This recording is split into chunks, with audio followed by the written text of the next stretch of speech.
Hey guys, so I had a subscriber ask a question about a shifter on a 400. I just picked one up today. I don't know if this is going to be the same problem, but it won't go into gear all the way.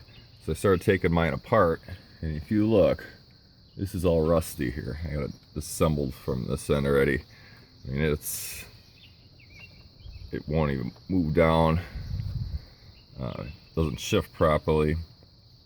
I ended up getting a shift linkage off a 97 500, and it matched right up, because this and this is all rusty. It won't shift properly.